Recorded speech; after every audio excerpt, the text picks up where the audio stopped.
When you're building a culture of belonging, every word counts.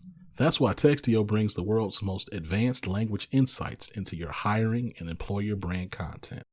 Our industry-leading approach to artificial intelligence and machine learning provides the tools needed to find more diverse candidates. In short, Textio builds more equitable workspaces, guiding businesses and writing more inclusive job posts. And we're building on that success by bringing even more products to the market for all people who share our belief that language matters. Words have power, and at Textio, we harness that power to increase the access and availability of value-driven work for everyone. This is Including You, the new series from Lead at Any Level. Including You features stories from chief diversity officers and other executives who are creating inclusive cultures in their organizations. Our goal is to show what's working in companies just like yours, to give you the tools you need to keep pushing for progress in your own workplace. We want to create belonging and opportunity for everyone, including you. And now here's your host, Amy C. Waninger.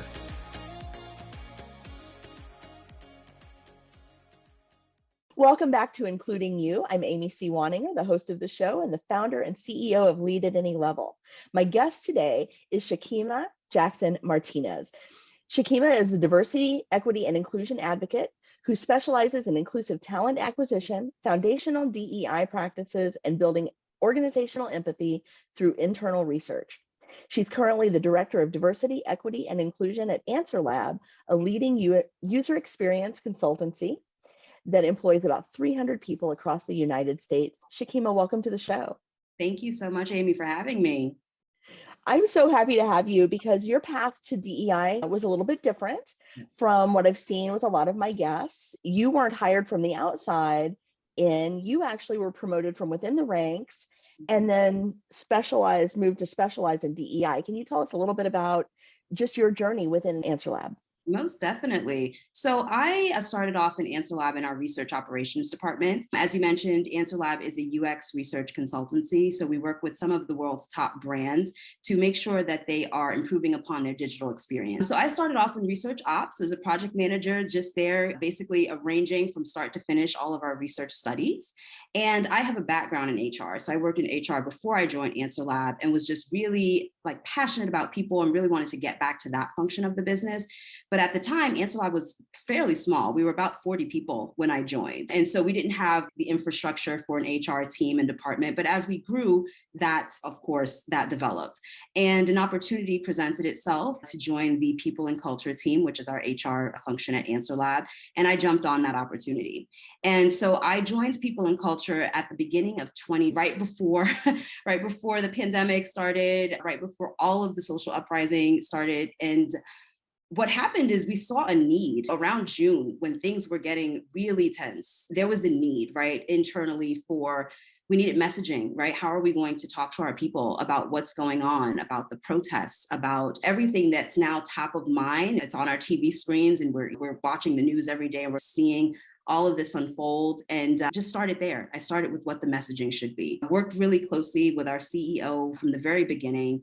And that's when we both decided we need a really strong focus on diversity, equity, and inclusion. We had done some things, we had done some trainings, we had brought in an outside consultancy to help us with DEI, but we knew that we needed a consistent presence and we needed to really pay attention to it. And so then my role shifted. It shifted almost instantly to being AnswerLab's first diversity, equity, and inclusion manager. And then a year later, I was then moved into my director role, which I sit in now. So yes, I do not have the conventional DEI background. It was a person who came with a lot of passion around it and saw the needs in the organization and really wanted to fill that gap. I love that you started with this need to communicate. We have to say something, and then expanding from there because the company isn't huge and it wasn't huge at the time. So then expanding that need to communicate with our own employees, the need to show where we stand on some really pressing issues and show that we have our employees' backs. And then that led to a broader initiative. Why invest as a company with about 300 people and growing, but not always having 300 people. Why invest as a small company in this work? Why is that so important to AnswerLab? Oh, definitely. So at the core of AnswerLab, we are a human-centered company. And as I mentioned, we work with some of the biggest brands, the Googles, the Metas, Amazons, all of that. We work with those companies on these digital products and experiences that are touching millions and billions of people. So we have to get it right internally, right? Our focus has to be internal on how do we create an inclusive space? How do we create an environment where everyone here feels welcome and equal and like they can show up to work and be exactly who they are? And in creating that, we can only then push that message forward out to our clients. And then they take that message and our researchers go and do amazing research and they carry that forward. It was really important for us to get this right, being a human-centered company and being a company that really wants to focus on equality and equity in this space. We just knew we had to do something. I have been extremely lucky to have a CEO who's very passionate about DEI and who immediately saw the need and responded to that, right? Who saw, hey, maybe we need training, maybe we need upskilling, maybe we need to learn more about unconscious bias, maybe we need to have these difficult conversations within this organization so that our people are more aware, right? So they're just better citizens moving forward. And out of just her sheer determination to just teach us more and have us learn more, is where all of these initiatives springboard from. And so we started with communication, and that immediately then turned out to, okay, what internally do we need to fix? And that moved into training. So we did a lot of training in 2020. We had a lot of tough conversations that year. We had a consultancy come in and do our unconscious bias training and our allyship training. But then we also needed to do some listening sessions with our employees and some allyship sessions where people were just able to come and be very candid about their awareness of the social issues that were going on or lack of awareness. And how can I be a better ally to people of color during this extremely difficult time? And so there were so many conversations that took place that year that were pivotal for AnswerLab. And then after that, we moved into what the day-to-day looks like here. One of the functions that I'm responsible for, talent acquisition, actually sits under my function, which is a little bit unconventional, right? Because usually talent acquisition that's recruitment, that sits with HR, but talent acquisition sits with DEI. And that is so that we can pay attention to who we are recruiting within the organization. So that was our biggest initiative, right? After we got that communication piece down and that training down, the next thing that we wanted to tackle was talent acquisition and who we're welcoming to the organization. I love what you said about we're a human-centered organization, because there's so much focus on user experience, customer experience, employee experience in the broad economy. People talk about this kind of stuff all the time. But recognizing that experience is not the same for every customer, for every user, for every employee is so important. And I think people we default in this country, in our society, we default to what a lot of people would term neutral, right? What the dominant culture terms neutral, right? Men don't have gender, white people don't have race, those kinds of assumptions that they're coming from a neutral place, but that's not the case. There's no such thing as neutrality when you're dealing with people, because we all come with a set of experiences. We all come with a set of biases. We all come with identities and values that are all wrapped up in who we are, how we experience the world. And so I love that you turned what you do as a company inward to say, hey, there are human factors going on in our workplace and we need to address those. Most definitely. Most definitely. So we're a service organization being a consultancy, but we are extremely tech adjacent. All of our researchers, everyone there, this is tech at its core. And traditionally, tech is a predominantly white field. And so we have to be honest about that and be open to having that conversation. And so that's what we had to do internally, right? When you look around and you're like, okay, we are, as it stands, we have diversity, but we are still a predominantly white organization. And what is it that we need to do to ensure that we are building upon our diversity, that we are opening doors and creating opportunities for people who don't have that traditional tech background or that traditional expectations of someone in tech, which you said is probably male, most likely white, and so on. And so, we had to look at this from that human-centered place and determine where our own gaps are and then use those, turn those gaps into strengths, and then push that message forward to our clients. And we've been wildly successful and able to do that. And our clients have been receptive, which has been great. You mentioned that you're focused right now on talent acquisition, and how do you change the narrative and the metrics and the accountability around acquiring talent? Can you talk a little bit about how you're measuring success in that area and what has worked well? Most definitely. So it started with training, right? Because you have to look at your hiring teams. Who are the people that are responsible for giving the jobs? And so we initially started with a lot of assessment around who are the people that are applying for our roles and where are they falling off in the process and what can we do to improve upon it. So we did a first round training with our managers, anyone who's involved in the hiring practice, around inclusive hiring best practices. That was number one. That was very base level.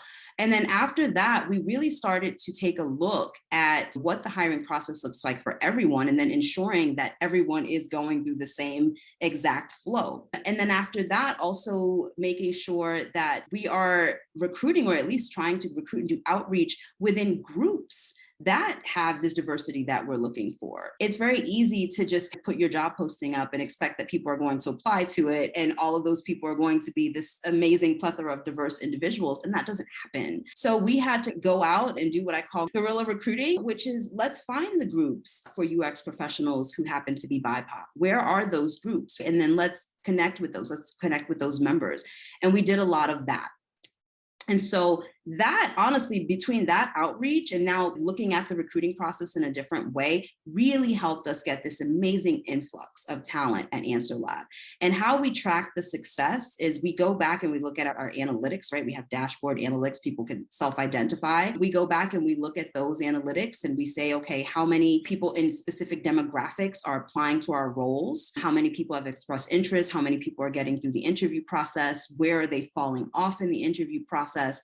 So that's been some of the ways that we've been able to keep a pulse, and consistently, we do this on a monthly basis, keep a pulse on what our talent pools look like. And then more so internally, we basically set I don't want to say a quota, but it's similar to the Rooney Rule, right? Of you're making sure that you have a certain amount of people who identify as such in your final interview panel. And I won't close a role until we have that. We have to make sure that we are interviewing all types of people. And I think that's really important as well. And so setting those quotas, monitoring them, going back and having these open conversations with our hiring managers and teams and monitoring those analytics have been like the biggest ways that we've been able to really affect change.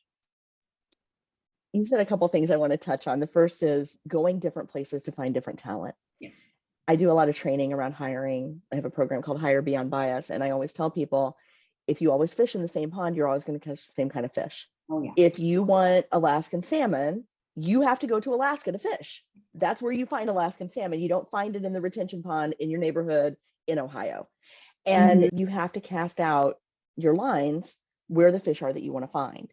And I think people think we'll just put it on the internet because everybody has the internet. Yes. And it's not enough, because people want to know not just that they can apply, but that you want them to apply. Exactly.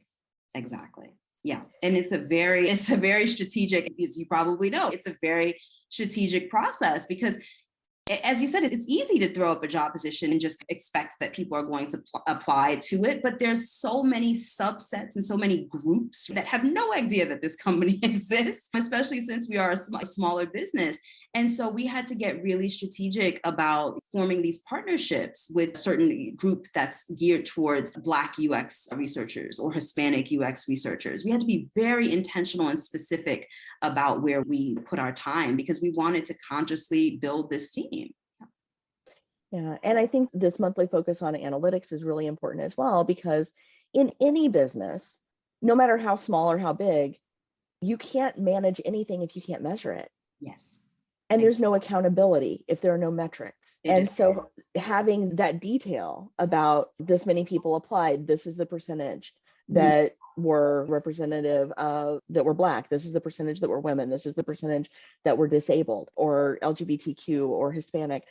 And then, okay, then how many fell off at the resume review stage? Okay, if we know that we lost 90% of our historically underrepresented talent or historically excluded talent at that phase, what's happening at that phase?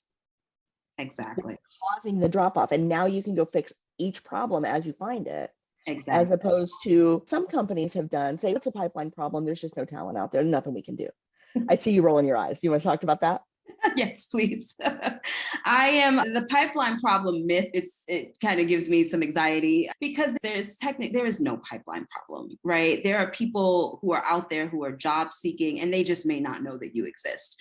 And it is in your responsibility as any recruiter or talent acquisition person worth their salt to go out and find the talent that you are looking for. So that kind of, every time someone mentions the pipeline problem, glaze over and have this response, but you have to do the work, right? It's like you have to do the work. I started off, it's funny, when I started off and I was in my DEI function, but I was our sole talent acquisition person for quite a while before we brought in another team member to assist.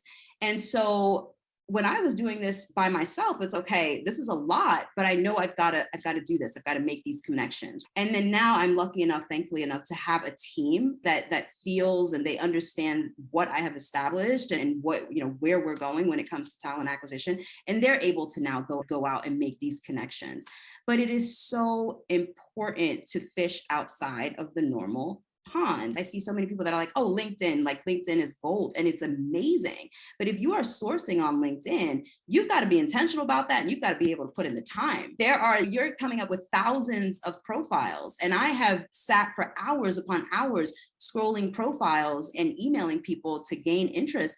But it's something that you have to be willing to do, right? If you're really intentional about diversity and making sure that you put that role out there and more people in different demographics know that it exists. Absolutely. And I'm going to go a step further and say, it's not enough to invite people to where you are. You have to go where people are to show that you are actually committed to them. And so when you talked about engaging user groups or engaging small pockets of professionals that had already gathered together, right? Then you're talking about showing up for people in an authentic way, in a genuine way, in a generous way. And then they already know you and trust you. And you've given them a compelling reason then to want to apply. Because it's not just, does the talent exist? It's, does the talent exist and do they want to work with us? And you're on mute, Shakima. Oh, sorry about that, Amy. That's okay. You're absolutely right. So one of the things that we have, actually a few of the things that we've done at AnswerLab is we make it very clear what our stance is on inclusivity and diversity and equity and all of that. We make it very clear up front. If people visit our careers page, they will know, right, what our stance is. In addition to that, one of the great things that came out of 2020 for us was that we decided to conduct this body of research, fully AnswerLab sponsored research around some of the issues that were affecting people at the time. So race and remote corporate culture, right? How are people of color feeling now that we've transitioned fully to remote work? And those pressures that they may have felt to code switch or to behave or act in a different way at work, how are they feeling now that you don't have to do that because you're at home? Then we did another study around parents and now the responsibilities that all parents and caretakers are facing, right, in the pandemic, when you're home and your kids and everything is in the same space. How are you navigating this?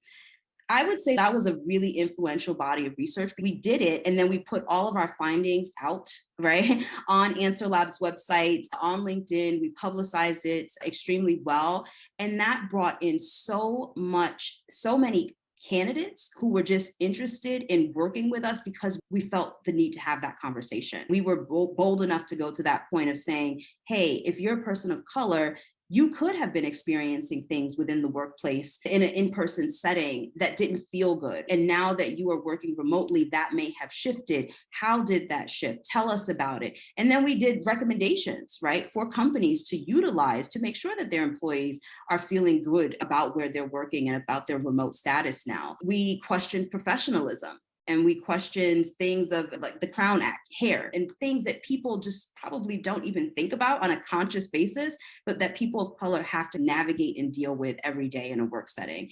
And so just putting those things out there into the world attracted so many amazing people to AnswerLab, because they started to feel like, wow, this is a company that's having a conversation.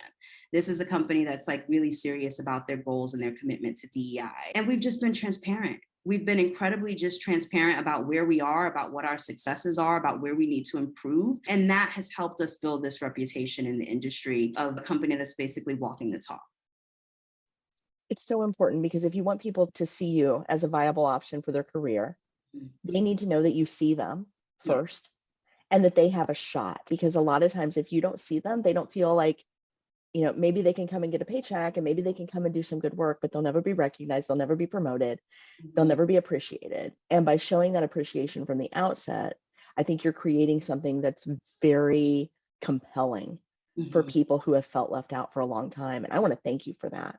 Oh, thank you. Thank you so much. I have to think about one of the most, I think, heartfelt compliments that I ever got was 2 years ago. We celebrate Pride every year at AnswerLab. Myself being a woman of color, being a queer person, I decided to do just a simple, basic quote, right, around pride and around why I'm happy to work at a workplace that recognizes that the LGBTQIA community.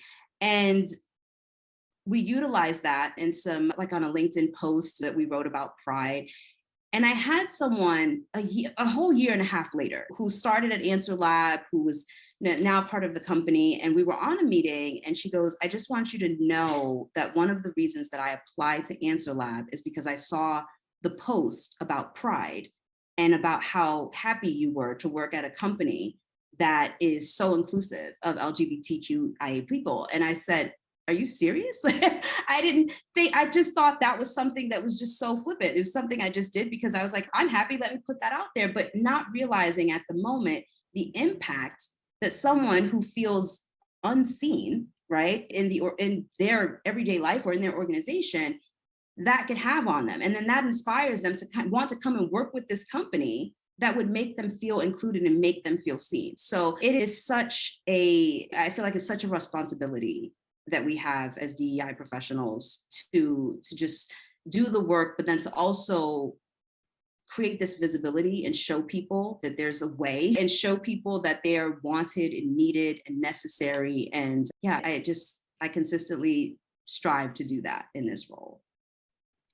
Shakima, thank you so much for sharing with us today, for seeing people the way you do, and for letting them know that they're valued and that they matter in your company and just broadly in the world. I appreciate you, and I want to thank you for being on the show. Thank you so much, Amy, for having me. I really appreciate it. If you've enjoyed this episode, follow Lead at Any Level on LinkedIn and YouTube.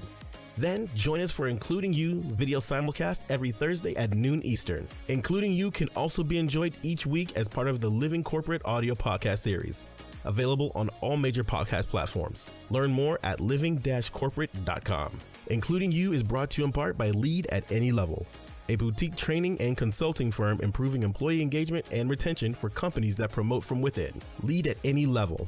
Leaders can be anywhere and should be everywhere. Learn more at leadatanylevel.com.